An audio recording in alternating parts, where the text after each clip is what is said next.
Le cours va passer à une vitesse folle. L'élève n'aura pas vu le temps passer, il aura appris beaucoup de choses. Il n'y a pas cette sensation de rester assis sur une chaise et de regarder le prof faire son cours. Comment rendre un cours attrayant, comment susciter l'attention des jeunes lorsqu'on est enseignant, et si l'expérience pour comprendre était la clé pour mieux apprendre.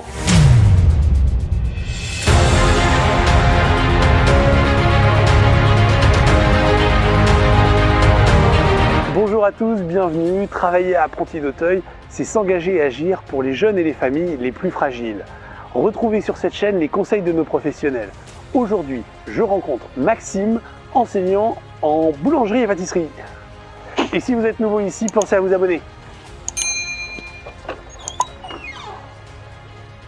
Bonjour Maxime, merci beaucoup de nous accueillir au lycée professionnel.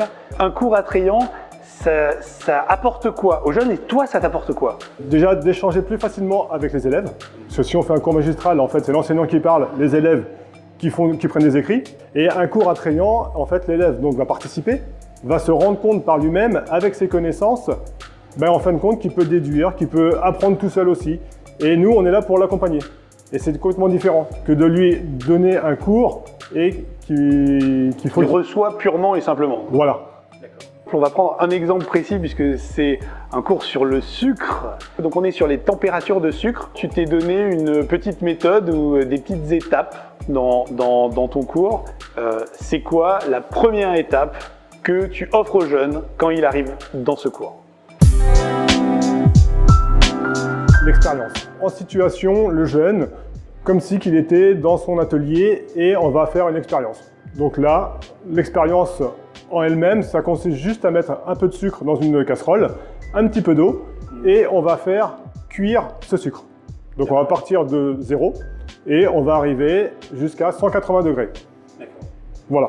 Le but, c'est en fait avec des paliers, faire une sélection de ce sucre de façon à ce que le jeune puisse voir l'étape du sucre.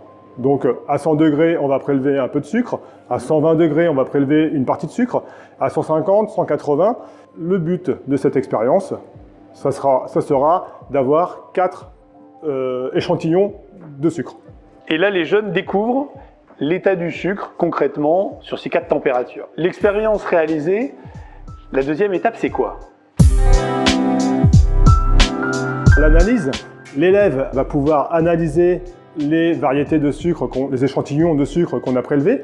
Et pour cela, donc je lui ai fait un support sur lequel il peut inscrire avec ses mots, son vocabulaire, ce qu'il ressent, la couleur, la texture, l'ouïe, le croquant, voilà. Il y a plein de facteurs qui vont différencier en fait les échantillons.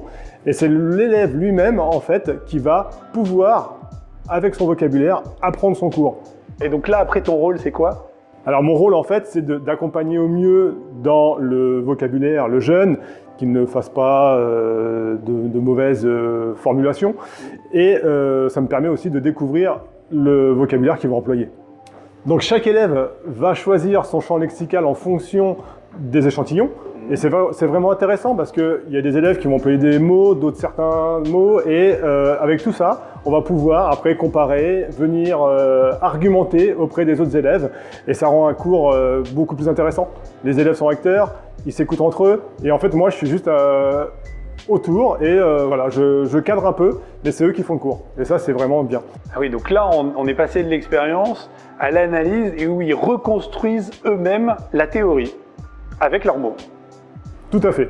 Et l'élève, en fait, va passer, en moyenne, un cours, c'est 1 heure, et le cours va passer à une vitesse folle. Et l'élève n'aura pas vu le temps passer, et en fait, il aura appris beaucoup de choses, parce qu'il aura le visuel, il va avoir les odeurs, il va avoir... Et tout ça, ça reste en mémoire. C'est pas, il n'y a pas cette sensation de rester assis sur une chaise et de regarder le prof faire son cours. Bon, là, maintenant, il a la théorie, il se l'est appropriée. La troisième et dernière étape, c'est quoi? L'application concrète, c'est-à-dire que je vais leur donner un exercice. Concrètement, ils vont avoir une photo d'un produit qu'on produit en pâtisserie, donc une pièce montée. Je vais prendre l'exemple du carambar, je vais prendre l'exemple d'un salambo, il y avait aussi la crème au beurre, un sirop qu'on imbibe sur un biscuit, il y a une rose en sucre. Tout ça, ce sont des réalisations qui sont fabriquées en pâtisserie. En fonction des réalisations, voilà, il va falloir qu'ils associent le degré de température pour réaliser la préparation.